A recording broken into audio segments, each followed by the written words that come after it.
How's it going, Yankee fans? Welcome back to Fireside Yankees with your boys, Alex and Ryan. So I wanted to discuss Aaron Boone today, his role in this entire season. How much blame does he get for what's occurred in 2023?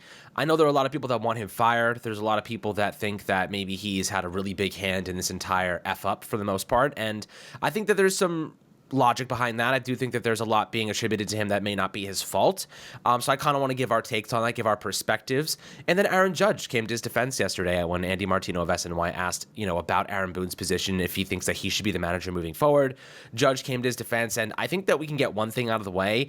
The players love Aaron Boone. Like, the players really like him. He's a player's coach. He, comes to their defense. He takes on a lot of the brunt. He's the one that speaks to the media. He kind of shields them from all the negative attention that the media has to offer and the fan base has to offer. So he ends up becoming this punching bag, and he never throws them under the bus for the most part. He, very, very rarely will he say, we need to be better. Like, we didn't perform well enough. Or, he kind of says, saw some good swings. He kind of takes all of the crap that the players should be taking on the podium. He takes it to the grill instead. And I have to respect him for that. I know we would like to hear better answers sometimes. But the truth is, throwing his players under the bus probably isn't a good thing. He probably wouldn't get a really great rap in the locker room if he was constantly blaming the players for their mishaps instead of just being I saw some good stuff out there and we got to build on that. So I kind of want to talk about that, what his role has been in this entire process. But Ryan, before we talk about Aaron Boone and what the future holds for him, how are you today, my friend? Yeah, no, so I'm doing well. I think that the conversation regarding Aaron Boone, it does feel a little bit like, I think a lot of the pressure, as you mentioned, and a lot of the blame gets immediately directed towards him because he's the guy answering questions every single game, right? Now, I understand the general manager is not going to do that. The owner is not going to do that. If you want the general manager or the owner to do that, you have never watched sports because that's not how it works. But the manager not going out there and criticizing the team every single night, that's part of his job. He's there to protect the players, right? And as much as people don't like that, it's not for you to like. I know that this sounds a little bit weird and it sounds like I'm being a little antagonistic here, and maybe I am, I don't know. But the job of Aaron Boone is not to be the fans manager. He's not supposed to be, I'm not saying he's not supposed to be liked by the fan base, but his primary objective isn't for you and I to sit here and say Aaron Boone motivates me, because he doesn't, right? It's not like I'm sitting in my bed at 8 o'clock at night staring at my Aaron Boone poster being like, we're going on a run next year, guys. Jason Dominguez is here, and the captain, Aaron Boone. When you think captain, you think Aaron Judge, right? When you think of guys leading you to a championship, you think of the players, right? When you think of guys making decisions on that, you think of the general manager. When you think of the person who oversees everything from a baseball ops to a financial to all the stuff related to the organization, you think of the owner, right? The manager is specifically there for the players and for bullpen decisions. That's really the only two things you really care about. I know people are going to throw lineups in there, but for the most part, who cares, right? As long as Aaron Judge is hitting second and Jason Dominguez is hitting third and Stan's hitting fourth, and your leadoff hitter is, they don't even really have a leadoff hitter, so that's kind of part of the issue with the baseball ops side of things, not really the manager side of things. But ultimately, I don't think Aaron Boone's job is to be anything more than liked by the players and respected enough in the organization to make the right bullpen decisions. Does he make gaffes? Is he perfect? Absolutely not. He definitely makes gaffes. There are definitely times where he makes a bullpen move where you're like, this isn't aggressive enough, or this is too aggressive. I could talk, about, I think sometimes they don't use Clay Holmes enough. I think that the layoff between outings at times can cause them to get rusty, and that throws them off. But those are we're nitpicking at that point, right? And we also aren't privy to hey, is this guy hurt, or is this guy banged up? Is this guy's shoulder hurting? Did this guy twist his ankle in the morning? He's fine injury-wise, but he's not going to come into the game. There are a lot of things we do and don't know. So, ultimately, I don't think that Aaron Boone being fired would be the worst thing in the world. I'm not opposed to it, but I don't think it's necessary for the Yankees to be better next year. I think Aaron Boone being fired should just come down to whether the players approve him or not. Aaron Judge vocally, supported his manager, so I'm of the belief that he shouldn't be fired because the players like him, and that's the way I view it. I understand that's not the perfect view, that's not the only view that exists, but that's my opinion on it. Alex, what do you think? When you look at actually the situation at hand right now, you kind of said, you wouldn't mind it. If Aaron Boone was fired, it is what it is. But I'll say this. If General Manager Brian Cashman was the one talking to the media after every single game, I think we'd have a little bit different perspective of Aaron Boone. I just think he's been the one that's been the face of all of this right now. You know what I mean? You kind of look at what has happened to the Yankees this season. Every time that we need answers, every time that they go to the media and they're talking, they're looking for, responses or reasons or logic behind what's going wrong. It's Aaron Boone that has to be the one that actually talks to the media. If there was anybody else, we'd be pointing the finger at them. You know what I mean? Like, now, Boone has made mistakes in the past, maybe brings in a bullpen arm too early, makes a weird, batting change or, whatever it might be. But one thing is for sure that I want to get out of the way really quickly. You cannot attribute the roster construction to Aaron Boone. You know what I mean? We can't sit here and say Aaron Boone is out. He's coaching the freaking team. He's not out there scouting other players. He's not out there executing trains and talking to GMs. Maybe he has his input in the sense that, Cashman's like, what do you think about this player? Do you think this guy would be a good fit? And he's like, he has 30 seconds to say, oh, yeah, maybe that guy would work. Maybe he wouldn't. That's your job. The roster construction, I don't think, maybe Boone has 15%. Of responsibility there.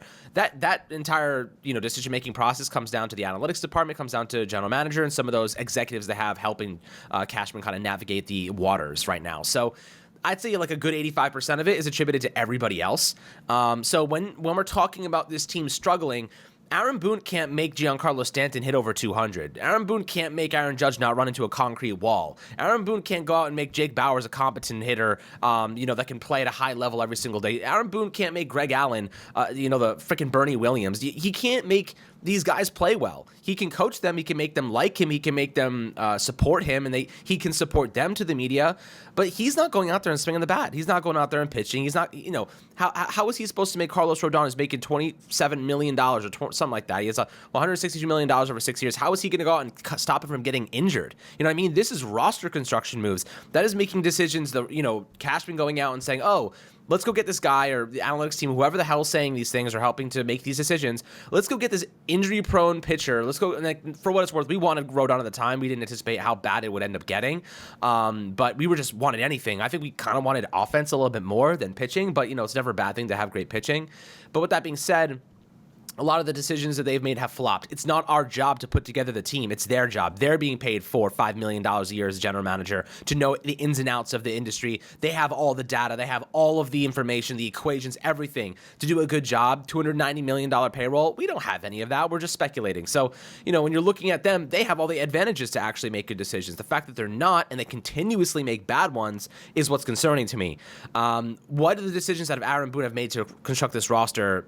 What the only thing that I can point to, the one thing I know he had a hand in was making sure that Anthony Volpe got promoted, right? I think that was the only thing that he went to bat for. Because we hear when Aaron Boone wants something, and he was like, I want Volpe up. That was a big thing. Cashman was like, I'm not sure. He was like, I want Volpe up. I think calling Volpe up was the right decision because the Yankees, if they kept Volpe down at IKF was starting at shortstop, we might be even more pissed off than we are now because you'd be like, we could have seen Volpe for a full season, get his development under his belt, and then have a better 2024. I think Volpe having this full season in the middle of a bad year for the Yankees, it actually covers up a lot of his negatives, a lot of the things he did wrong, a lot of the struggles he had. We don't care about them anymore, but if the Yankees were good and he was a bad spot on a good team, then we'd care a lot more. So I think it was actually the best case scenario for him to get promoted this year. Because we're not going to remember all the strikeouts. We're not going to remember all the mistakes. We're not going to remember all the poor judgment calls. We are going to remember him taking big steps forward to the last 2 months of the season. So I think that was a positive move. I think that was a good move. And I attribute a lot of that to Boone because he fought for that. So am I sitting here defending Boone? A little bit. It sounds like I am. But what I am trying to say here is I don't want to take our eye off the ball and that I think that Boone is part of the problem that we've seen this year, but he is not even close to the actual problem. You know what I mean? This is whatever equation they have in place to determine what a good trade is, who to acquire, what free agent player to sign. That's the problem. It's not, if you give Aaron Boone a good team, we saw what happened last year in the first half of the season. The Yankees were the best team in baseball. It wasn't even close. Then they started to get hurt. Then they started to get inconsistent. And then they fell apart because they didn't have enough offense in the playoffs once again. So, you know what I mean? Like, we've seen this team perform really, really well under Aaron Boone's leadership. If you give him the proper pieces, I feel like maybe we won't be having this conversation like, is Boone on the hot seat? It's possible that he is on the hot seat, and I think the Yankees are going to have to choose themselves a scapegoat for this season. I think that someone, some way, is going to be fired. I don't think it's going to be Cashman. I don't think it's going to be Boone. I think it's more so going to be that they're going to bring in a third party to analyze everything that's kind of happened. And the determination is going to be, we have to redo our analytics department. I think they're going to bring in some new faces, some new brains, some new minds, some new guys that analyze the data a specific way. And with the intention of how can we find value at a cheaper price point? You know, Ryan, when you're looking at this team, who do you think ends up becoming the scapegoat? Because I do feel like there are changes coming. Steinbrenner kind of hinted at it. I just don't necessarily know who that's going to be right now. Yeah, I think the big thing that you mentioned there is that we're not sitting in here and saying, Aaron Boone, you have to isolate him from the rest of the organization and you cannot have any sort of criticism for Boone. When you're anyone who's part of the organization needs to be evaluated, right? Like it's been that kind of year.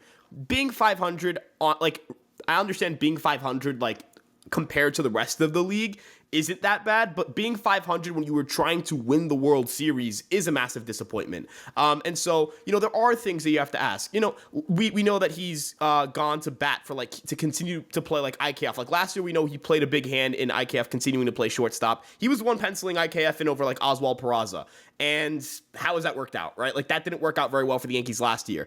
He played a role in that, right? That's something he has to do better in his player evaluation or his lineup, or in terms of who plays and who doesn't play needs to improve a little bit. I would say that is true. But ultimately, what we're talking about, Isaiah Kiner-Falefa and rookie Oswald Peraza, why are those the two starting shortstop for a team that won their division and was trying to win the World Series, right?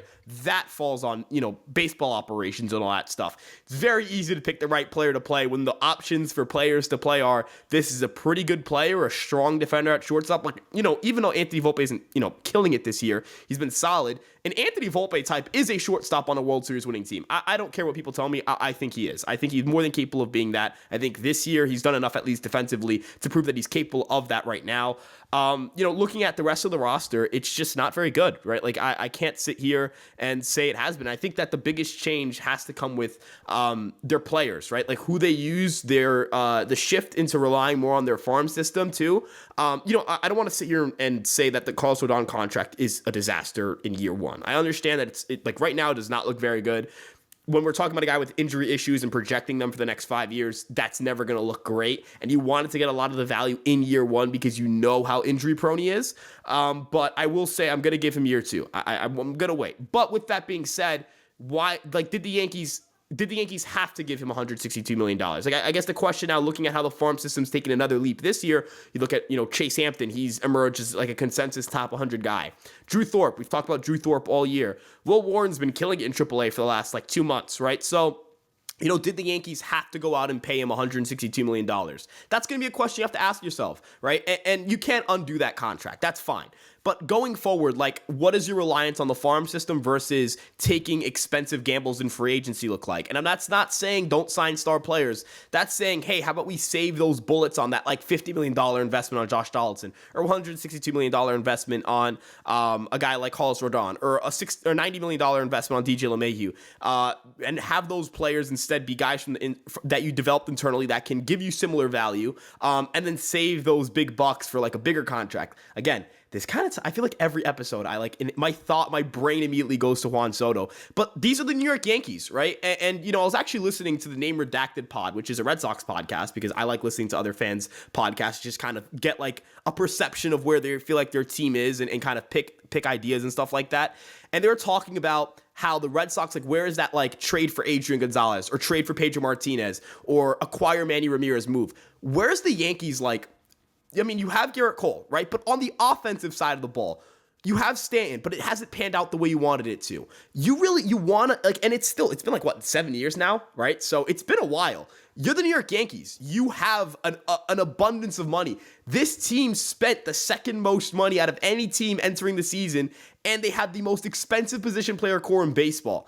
Money isn't either A, being spent right, or B, I don't know what we're doing, right? I think that, when we're looking at the organization, if you're going to be spending $290 million, I should be seeing star after star after star, right? If you told me after 2021, the Yankees were going to have a $290 million payroll in 2023, you would have assumed that they signed a Corey Seager, or Trey Turner, or Carlos Correa. I know he's not having a great year, but still, just your thought process back then when he was that MVP type player, right? you would assume that those are one of the guys on your lineup, and maybe you signed a big time outfielder or whatever it may be. But you look at the players on the roster, and it's, man, why is it that so many of these positions are going to be are filled with guys that either A, are rookies right now that replaced poor veterans, or B, are aging veterans, right? Like, you have to get better from that standpoint. The Rays signed Zach Eflin for $42 million over 3 years. He's a Cy Young contender. The Yankees gave $162 million to Carlos Rodon. He has been horrible this year. You can't lose on the margins like that. That's in your division. I'm going to stick with the division because I'm not going to go outside of that because you need to focus on winning your division. The Rays are killing you on the free agent market. They're murdering you, slaughtering you in that regard. Even the Red Sox, they got good value from Justin Turner. They went out and they bought, Chris Martin off the market. He's been excellent. The Yankees paid for Tommy Canley. He's been up and down, right? Like, you have the financial advantage over every team in your division. Or another example, the Blue Jays, Kevin Gausman. They signed Kevin Gausman. He is a bona fide ace. That dude kills the Yankees.